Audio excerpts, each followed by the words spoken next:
All right, let's get to some questions here.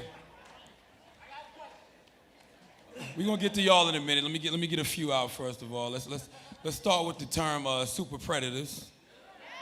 Now, earlier this week, Bill Clinton made some very disturbing comments seeming to defend Secretary Clinton's now infamous super predator comments and disparage the Black Lives Matter activists. What are your thoughts about what he said, Senator Sanders? Unacceptable.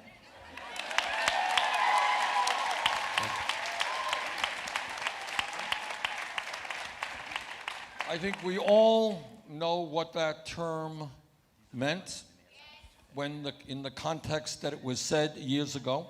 We know who they were talking about. That's exactly right. That's who it was. And I think that the president owes the American people an apology for trying to defend what is indefensible. But let me, if I may, say it was not just that. During that period, a piece of legislation called the so-called Welfare Reform Act was passed. You all remember that? And the premise, which was a right-wing Republican premise, was that the problem was that all of these poor people were really living high off the hog. They were all the quote-unquote welfare queens. Remember that? All these poor people just living so well on welfare. And that bill was passed, and the result of it was that extreme poverty for the poorest of the poor went up very significantly in our country.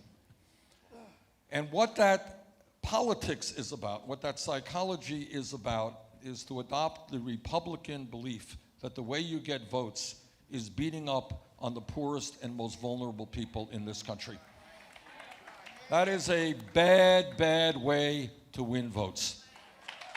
To beat up on people who are helpless, who are barely making it economically, and to go after them to win votes and to cut benefits for children, for moms, is unacceptable.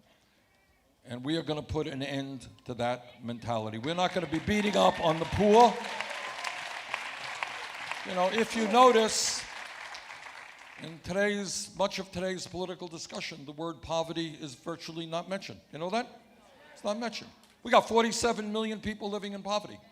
We have the highest rate of childhood poverty of any major country on earth. I'm going to put the issue of poverty back on the table.